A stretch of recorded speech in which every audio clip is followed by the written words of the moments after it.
आपण पाहत आहात सत्याची बाजू मांडणारं हक्काचं न्यूज चॅनल M24 तास। एडेफाटा येथील महामार्गाच्या कामामुळे प्रवाशांचा जीव धोक्यात, सुरक्षिततेचा अभाव।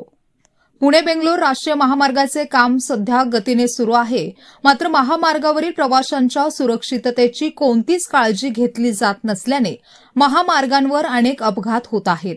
एडे-निपाणी फाटा तालुका वाळवा येथील ब्रिजच्या पाठीमागील साईट भिंतवाढीचे काम सुरू आहे। यासाठी मागील महिन्यापासून मुख्य रस्त्याला लागून मोठी खुदाई करण्यात आली आहे, मात्र येथूनच एडे-निपाणी वशी इटकरे या गावाकडे जाण्याचा मार्ग आहे। या रस्त्यावर नेहमी मोठी वर्दळ असते। मुख्य रस्त्यावरून एडे-निपाणी गावाकडे वळताना या खुदाई केलेल्या खड्ड्याचा अंदाज न आल्याने मोठा अपघात होण्याची भीती आहे।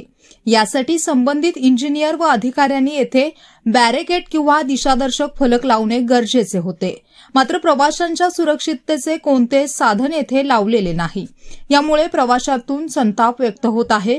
याबाबत आमचे M24 तास न्यूजचे मुख्य संपादक दिलीप मोहिते यांनी येथील कामाचा आढावा घेतला आहे। मी सध्या उभा आहे पुणे बेंगलोर राष्ट्रीय महामार्गावरील एडे-निपाणी फाटा येथे। पाठीमागे तुम्ही पाहू शकता की कशा पद्धतीने चर खोदलेली आहे, मोठा खड्डा इथं आहे आणि प्रवाशांच्या सोयीचं कोणतंही साधन दिसून येत नाही।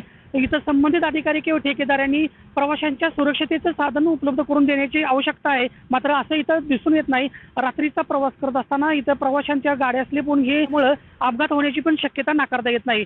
इथं प्रवाशांची पण संख्या इथं मोठी आहे आणि इथून जात असताना संध्याकाळचं इथं अपघात होऊ शकतो। यासाठी संबंधित अधिकाऱ्यांनी इथं बॅरिकेड लावून प्रवाशांच्या सुरक्षतेची काळजी घेणं गरजेचं आहे। आता सध्या आपल्यासोबत एक प्रवासी आहेत, आपण त्यांच्याकडून जाणून घेणार आहोत की जे रस्त्याचं काम चालू आहे इथे बॅरिकेड लावलेलं नाही किंवा काय केलं नाही, माणसाला मेन रोडवरनं खाली उतरायचं म्हणतं इथं दिशादर्शक काही नाही, खड्डे पडल्या, त्या खड्ड्यावर त्यांनी काय केलं ना, चालू रस्त्यावर त्यांचा आता मुरुम वगैरे पडलेला आहे, गाड्या स्लिप होत्यात। आता माझीच गाडी स्लिप होत होती, थोडक्यात मी बचावलोय, पण ही काहीतरी इथं करायला पाहिजे। त्यांनी काही केलेलं नाही आणि अधिकारी बी इथं कोण नाही, ठेकेदार नाही, कोणीची दाद घेत नाही।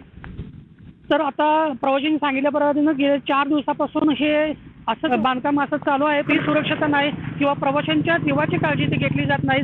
मुरमाचे पावसाचे दिवस असल्यानं इथं मुरमावरून गाडी स्लिप होण्याची शक्यता आहे।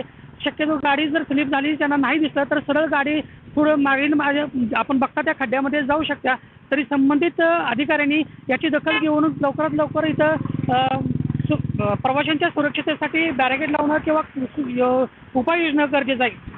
M24 तासाठी मी दिलीप मोहिते, सांगली।